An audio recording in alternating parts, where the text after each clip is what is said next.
Welcome to TA Therapy Ain't Just White, the podcast where therapy meets real talk, representation, and the beautiful chaos of being human. You'll be hearing from 4 transactional analysis trainees from marginalised backgrounds, sharing their journey through training, theory, and life. Whether you're curious about therapy, already into TA, or just want honest conversations about identity and growth, this space is for you.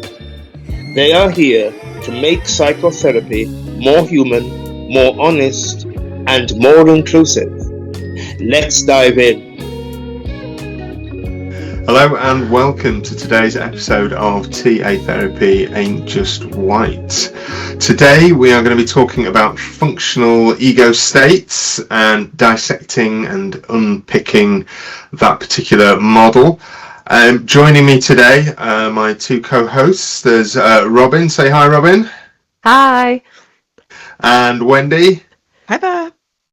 And I'm Mike. So, before we get going, I think it's important that we just recognise, I suppose, kind of why we're making these podcasts. So, first of all, it is to share our experience and to, I suppose, kind of bring a cultural lens to TA. It's something that we feel is an important thing to kind of be highlighting and working with, but also as part of our discovery and our understanding of TA as well. We're all second year TA students working through the various models, working through the theory and the practical applications of this stuff, and these sessions I think are extremely valuable for us as individuals. I certainly love our chats. They help me put stuff into perspective and find the right meaning behind things. I think TA can be deceptively simple sometimes, some of the language, some of the concepts, and that's part of the beauty of it, but also I think maybe a little bit of a challenging aspect as well. So without further ado, we'll jump into the topic in more detail. So as I say, we're talking about functional ego states, so what it means, how it works, and how culture potentially shapes how we show up. Maybe a little bit scene setting from me before I throw things open a little bit, but it's conscious we use a lot of jargon and things like that. So talking about ego states, we touched on these in, I think it was episode 2.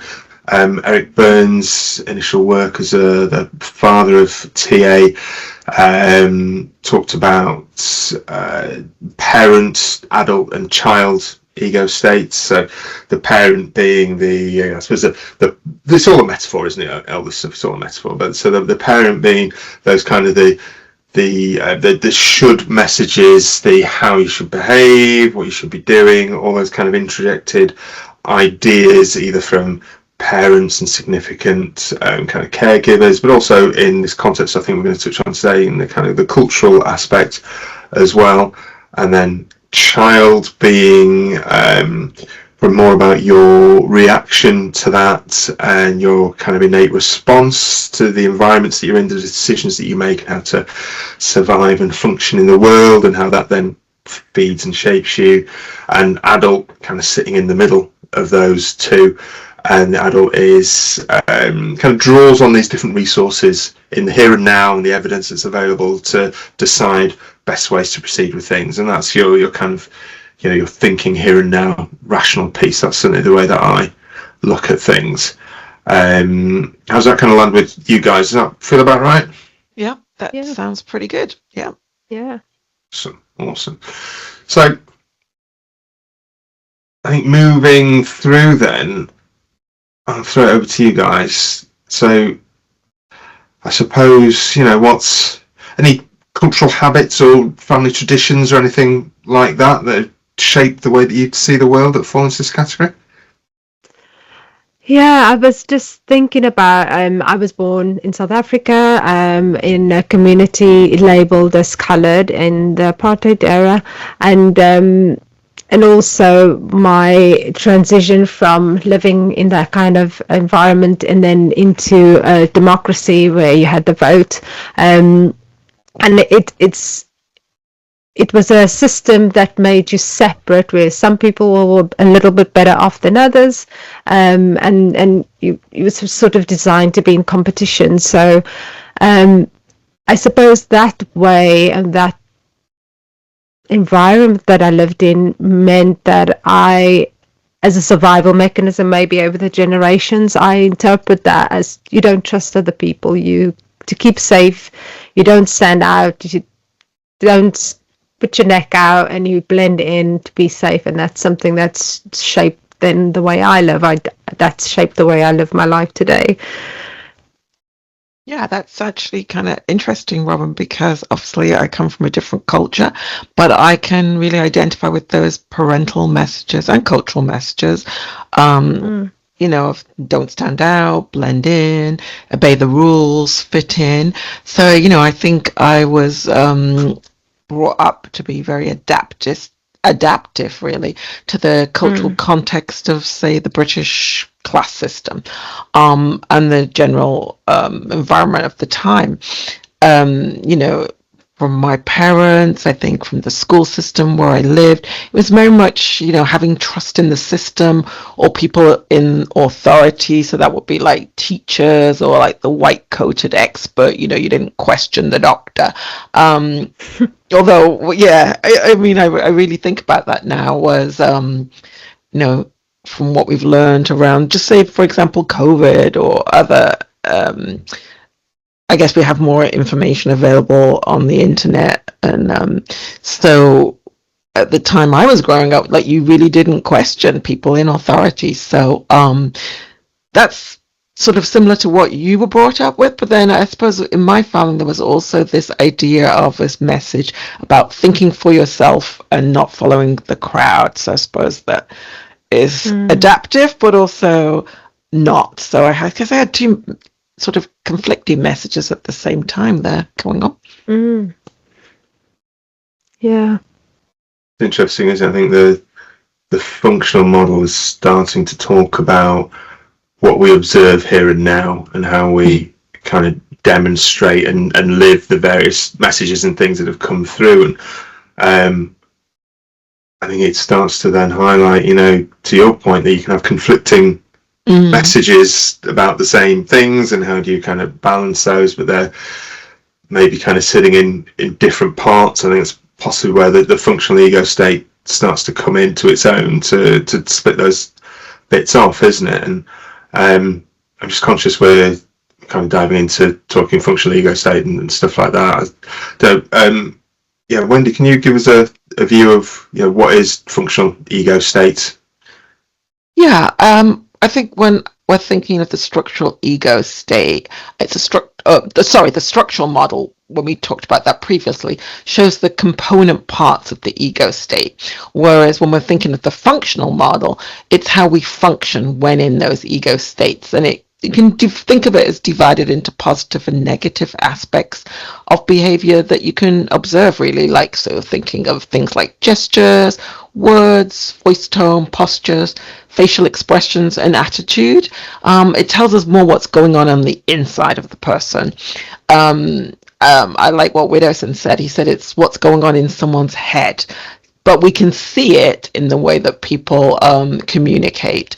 So it describes the expression of our ego states and the modes we exhibit in our communication and our transactions with other people, along with the attitude that we take out into the world, and then other people can also see it too. And I think we were just joking about before we came live on air that it's taken us a while to get our heads around the difference between functional and structural, and it feels like the penny's dropped almost, you know, but it's quite tricky. I'll talk a little bit about what it actually looks like. So you still got the parent, adult, child, the PAC classical model, 3 stack circles, but in the functional model, or the functional ego state, the parent and the child are divided. So first of all, you'll get the parent being divided into 2 sides, one being the nurturing parent and the other one being the critical parent. And the nurturing parent can be positive or negative, and the critical parent can be positive and negative. So the nurturing parent is the one that has the caring, compassionate voice. It offers advice and empathy and protection. And in a healthy sort of nurturing parent, people feel safe and valued. And I suppose it reminds me a little bit about my grandmother, who always fed everybody who came to the house. He never left the house without being fed. And it's something I suppose I do, offer a cup of tea, a biscuit, they can't leave without being fed. The controlling or the critical parent is the voice of the rules and the structure and the discipline. It can be protective, telling your kids to look twice before they cross the road, or it can be restrictive. So like, don't question authority. You don't question the guys in the white coats, like Wendy was saying earlier. In a healthy controlling parent, it gives boundaries, and when it's unhealthy, it can sort of stifle growth. And for me, sort of the cultural message or the critical parent is about respecting the elders. You never question the elders. If your mom's told you, or my dad would just say, because I said so, and that was it. There was no discussing or explaining why he's told me to do what he said to do. Yeah, I can remember hearing those messages because I said so too. It was interesting. I was reading Widdowson's new book, Transactional Analysis, The Basics, and in that he renamed the controlling parent as structuring parent. I thought that was kind of interesting. Because I've noticed in a few TA books, you might see different words or descriptions used, which I guess it's showing that TA is always evolving. I kind of like the idea of structuring, because I think sometimes when we hear controlling or critical, it stops us off exploring that a little bit, because we're like, oh no, that sounds so negative, so we don't want to think that that's something that we've experienced. So and there's also a lot of, all children need to have some structure in order to help develop and to function in the world. So that's just another way of thinking about it. Sometimes we try and attribute negatives and positives to the TA language, and we have to remember sometimes that in TA the language we use is different than how we use in just general conversation. But one of Bern's passions was about making it accessible, so you use words that that weren't complicated. So that's parent at the top of the stack, jumping down to child ego state in the functional model. So that's divided into two. You get the free child and you get the adapted child. So the free child is the spontaneous, playful, creative part. It's the part that expresses joy and curiosity. And I suppose for me, in my culture, understanding about the free child, it's the dad jokes. My grandfather and my dad, great storytellers. It was always a punchline. They just had a way. Or I know in a lot of families, it's a lot about dancing and music. But in my family, it was laughter and storytelling. That was we'd sit around the table and just bounce jokes off each other, and that could go on for hours. But that was the expression of the free child in my family. So a healthy free child brings energy and authenticity.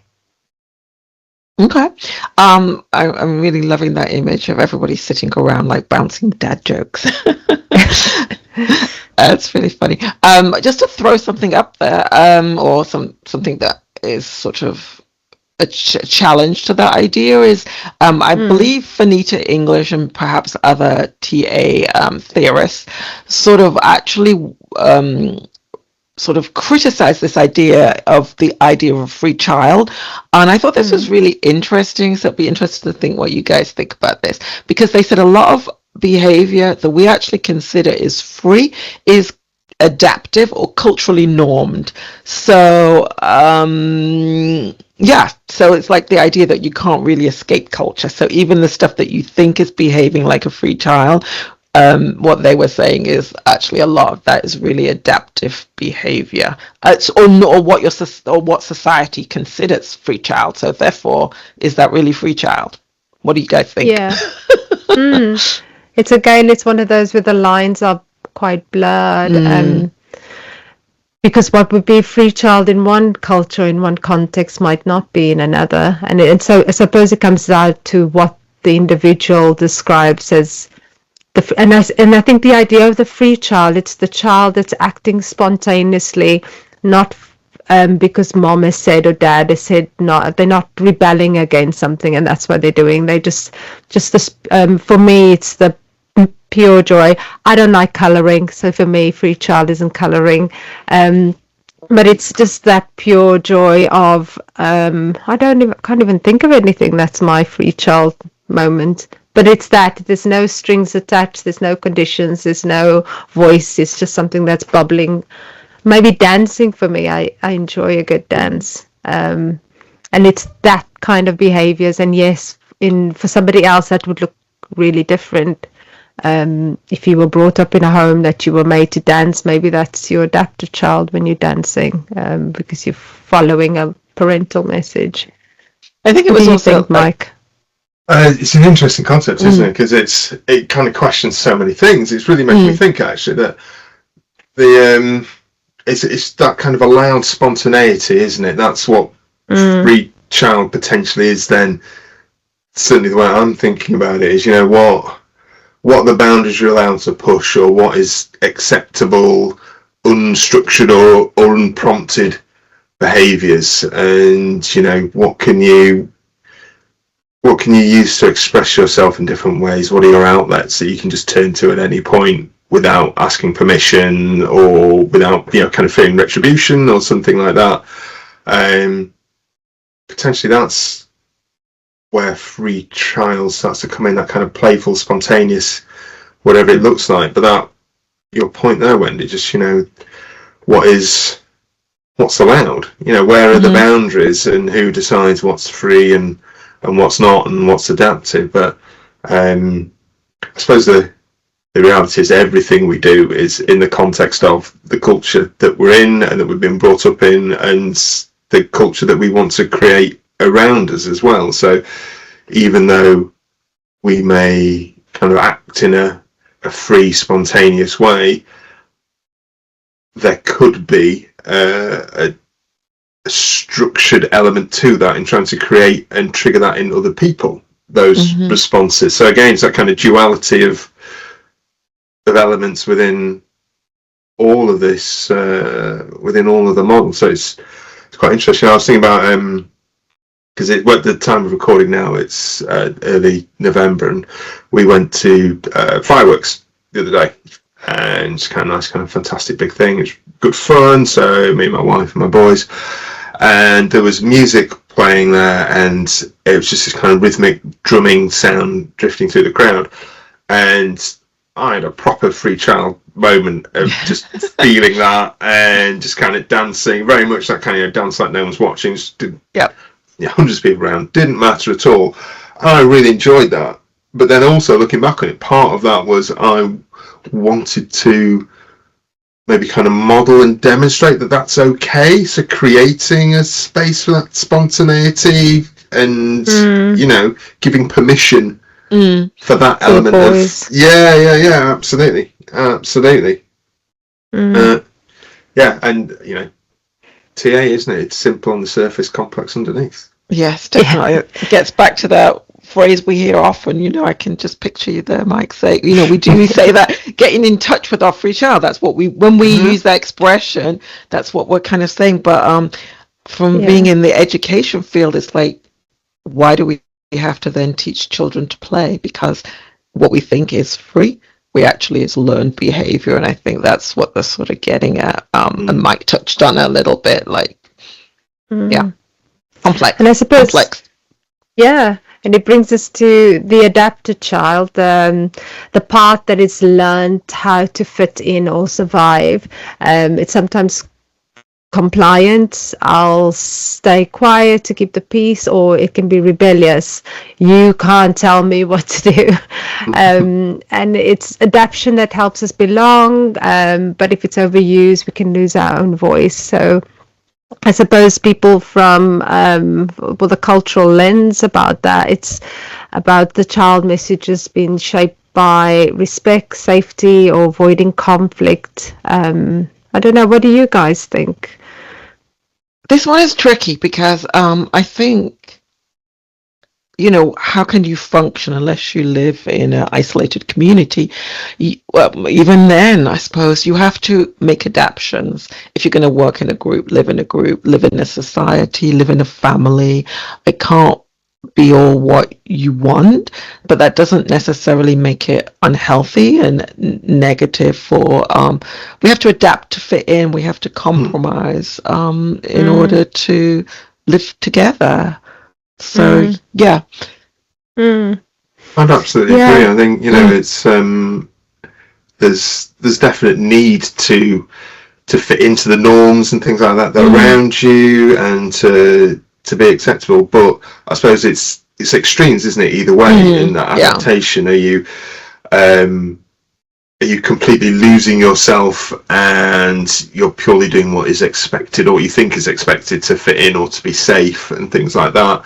Or, I mean, adaptation can go the other way as well in terms of a response to stimulus. So you might rebel against something that's still adapting to the situation, isn't it? That you're in. So your behaviour is a direct function, a direct being shaped by the situation, by the stimulus that comes in, I suppose, as opposed to the free child bit, which is more spontaneous and just doing what you want. I think adapted is either way, and like you say, is it that kind of keeping the peace, or is it I'm going to purposely be noisy because I know that you want me to be quiet? That's still adapting, isn't it? It's that kind of duality of how things show up. So I guess we're getting... Oh, sorry. Go on. I guess we're getting there to the intent then. That's just when you were just saying that, Mike, I think perhaps that's it. Like, are you making a noise because you want to? Or are you making a noise because you just want to irritate other people? So the intention behind the behaviour. But how do you know that intent? Great question. I think as adults we can be reflective about that. Are we, am I adapting because, or am I being rebellious, or am I being spontaneous? And I don't know how often we are spontaneous. I'll speak for myself. I don't do spontaneous very often. But is that just a function of having years of experience, and spontaneity comes with a lot of risk? So I suppose for me the free child's about the spontaneity of it. Is it opportunities for spontaneity, in kind of modern adult life? How many chances do we have to be truly spontaneous? We're jobs, family, all that kind of stuff. You've got all the structure around you and the things that we have to do or feel we need to do to keep jobs and families and relationships and all those kind of things working and going and fitting into everything around us. How much opportunity is there to express that free child, to let it out, even if it is within a structured environment? And I guess gets the last but not least, sandwiched in the middle. It's like, if that's the Oreo, the adult's the cream in the middle. And it's not divided like the other two. It's the here and now self. It's calm, rational, and balanced. Gathers facts, makes decisions based on reality and not on emotion. And it's sort of, I don't know, it acts as the bridge between cultures, so choosing when to follow tradition and when to adapt. So yeah, the adults like the middle management, trying to make it all work in harmony. I think that it's interesting to know, like, the adult, like, it's not static, this is dynamic. We're talking about behaviors, and so this is where change, because the adult is using information. So as the person finds new information, perhaps learns new ways to be spontaneous or to be free child, then the adult makes different decisions, and I think that's what I like about TA. It isn't a static model. It gives the potential for change, because the more information the adult has, the more options and choices the adult can make. So that's good.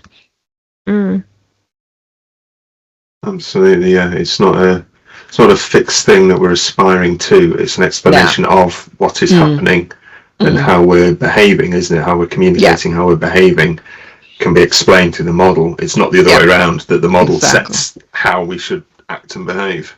Yeah. Yeah. Okay. Okay.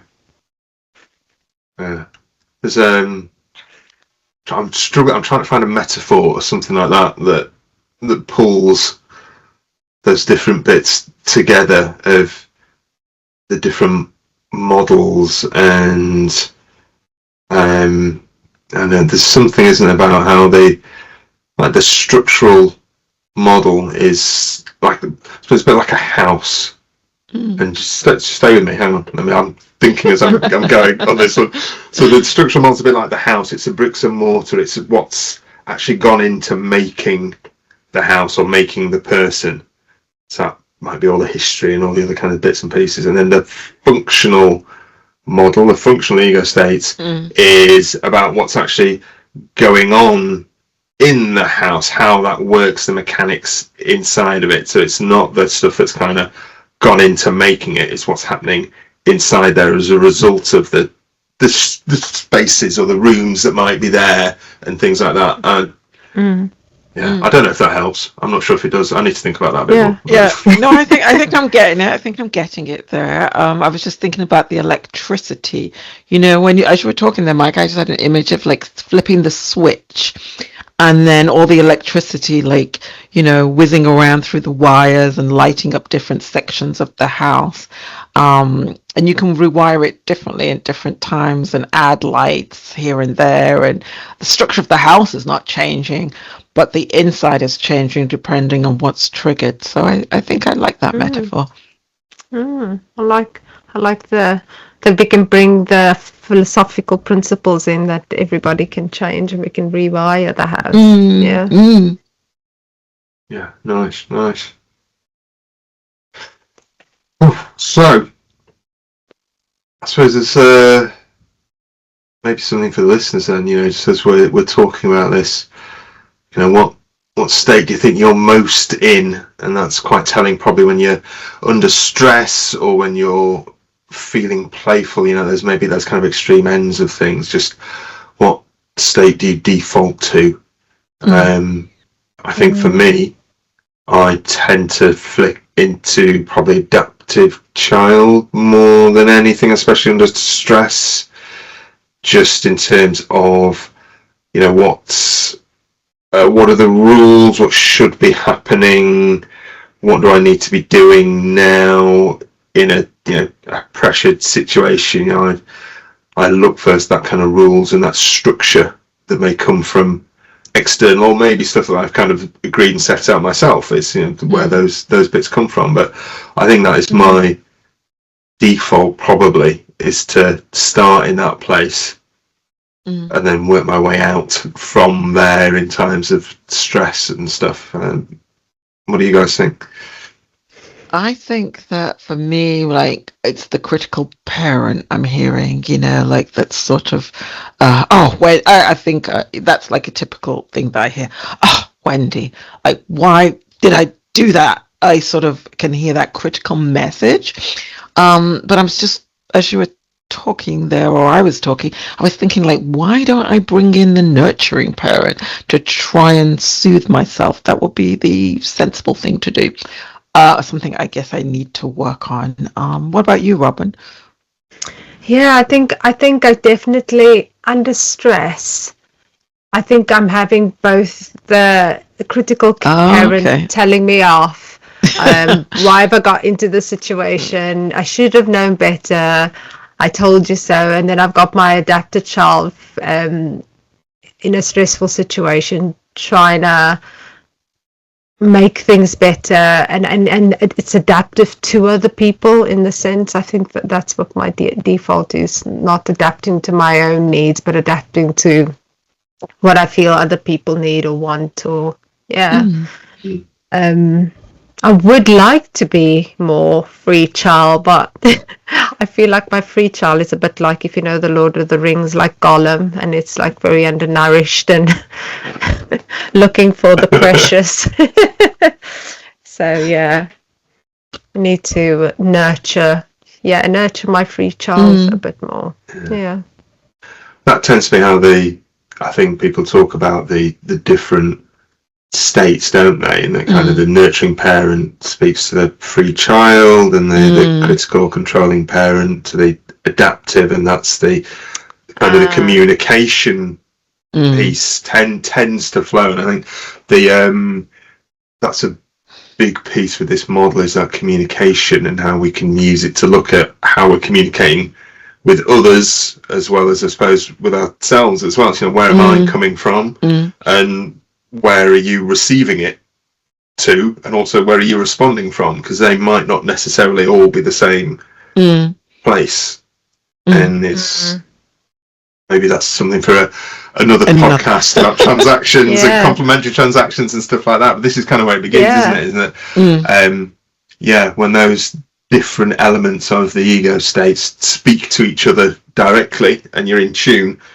things work. And when you get that kind of disharmony, I think often there's that, you might think you're coming from your adult place and you get a response from somebody's rebellious child, and that puts you off balance a bit. Where's that come from? That's not what I was expecting from my adult place. But yeah, maybe we'll put that on the list for future stuff to talk about. Sounds good. I suppose it links. Growing. Yeah, it's definitely growing. I suppose that links to what I was saying at the beginning with Widowson, talking about what's in your head, because when I'm talking about that critical parent, that's literally the parent that's inside of me talking to me. So that's kind of interesting.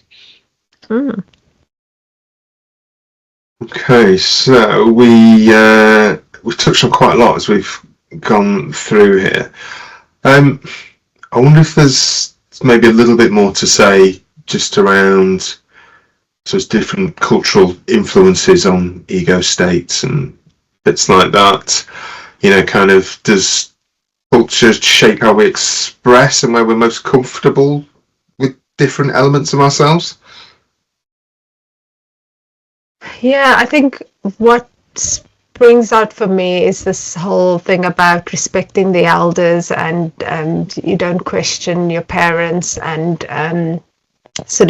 we even call people we don't know that are older than us auntie and uncle, which people find a bit strange. But I think that means that I am quite used to, so it makes sense then that I'm quite used to being an adapted child, because culturally that's what I've grown up with. So I feel like that controlling parent side is stronger because of the context that we lived in, where there was you could die if you made the wrong choice and wasn't in the wrong place at the wrong time. So it's survival mode. There's no time to be, I feel like, softly nurturing. You've got to be very directed with the kid, and don't do this, don't do that, and there's don't question it, So perhaps in my context, the controlling parent is a stronger voice because of the circumstances I grew up in, and my parents grew up in, where there's danger. And perhaps the nurturing side of culture is not as developed. It's shown in a different way. It comes back to that thing again, isn't it? Yeah. What's nurturing and what's controlling. I think the more I learn, I think that you can't ever escape culture. It's like what you're talking about there is just like transgenerational. Everything's passed on, isn't there? So I think it's more about really thinking about, is it helpful in the here and now? And remaining curious and questioning everything. I don't think it was a mistake that I ended up moving to America and staying away from the UK for so long. When I really think about it, they're very different cultures.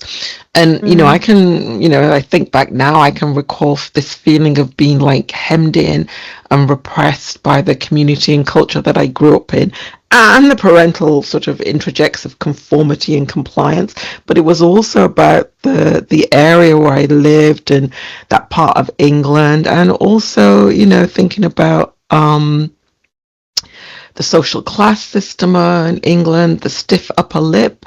These were things that I suppose I wouldn't say I was rebellious in nature, but it just didn't sit with my free child. So, you know, I moved to a culture that was much more open in talking about emotions and feeling and self-expression, where, you know, picking up on what Mike was saying, people sing and dance more spontaneously, or at least in the part of America that I lived in. So that really suited my temperament, maybe. So maybe temperament is also in there as well. But yeah, I think we can't escape culture. That's true, isn't it? Culture is everywhere. Absolutely, yeah. It shapes how these different functional states show up, isn't it? It's you know, one person's free child, another person's rebellious, and it's what works for you. And I think we all kind of, you know, as you say now, when you kind of find the environment, or hopefully we can all find the environments that work for us to nourish and stimulate us in different ways. You know, it's, I suppose, maybe kind of final thoughts on this, kind of bringing this round to how we show up as therapists with clients. You know, that's something that we're all working towards now, and we're all engaging in as well. And you know, what's kind of on my mind is, you know, the cultural norms that we've all experienced are all vastly different, even though on the surface you could argue actually we're quite similar. And you know, how do we, as, you know, embryonic therapists, how do we kind of hold that and work with that with clients and assist them with their journeys in the right way? You know, I think that we have to be really careful, as we've discussed today, like not pathologizing, because there is no, you know, like you just said, what I might see as rebellious, somebody else may see as free child. So it's really important of tapping into your own culture and going, you know, I guess as therapists, that's why we're in therapy, and looking at our own cultural biases so that we don't pathologize other people. I think that's really important. And I think for me, it's also about being curious, because I think what assumptions do, it stops you being curious about other people. And I think as a therapist, and in thinking about culture, I want to always be curious, because I think I have a lot of assumptions and biases, that some that I am aware of, some that I'm possibly not aware of. But I think if I remain curious and try to understand someone's context, yeah, I'm hoping that that's what I'm blossoming to a lovely, curious therapist baby. All gurgly and warm and nurturing. Oh, it comes back to curiosity, doesn't it? Often, often coming back round to it. And being not having all the answers, and encouraging people to be curious about themselves, because we don't know. We don't have the answers. People have to reach inside, and you know, some people, depending on what, if you believe in like maybe more relational TA, the answers are inside the person. We don't have all the answers. We're not there to fix people, are we? We're helping them to find what works for them. Absolutely. Absolutely. Yeah. That was a brilliant chat. Thank you, guys. Really thoroughly enjoyed that. I'm hoping that has maybe helped kind of unmuddy the water slightly, or has maybe given you slightly more mud to think about and ponder. I don't know. Made you more confused. Wading through it, who knows? But yeah, I'd like to obviously kind of thank you both for the time and stuff today. And I invite the listeners as well to be curious, to reflect on your own cultural influences and how functional ego states show up for you and in your family and your societal spheres and things like that. And yeah, I suppose the final bit is just to just kind of tease the next episode. So next time, what are we going to be talking about?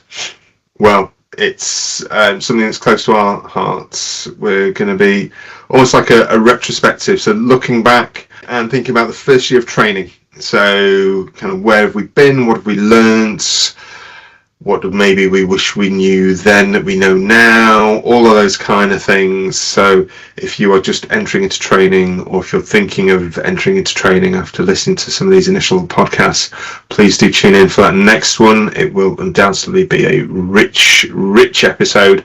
I think we all have had quite different experiences. I've got quite a lot to bring. So That's great. Until next time, I think it's goodbye from me. And it's goodbye from all of us. Yeah. Bye. See you soon. Bye. Take care. Bye.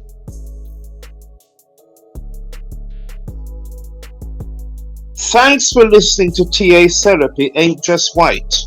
We hope something in today's episode made you feel seen, curious, or just a little more connected.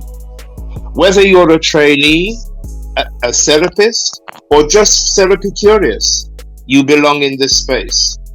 Join the conversation by following us on socials or dropping us a message. We'd love to hear from you.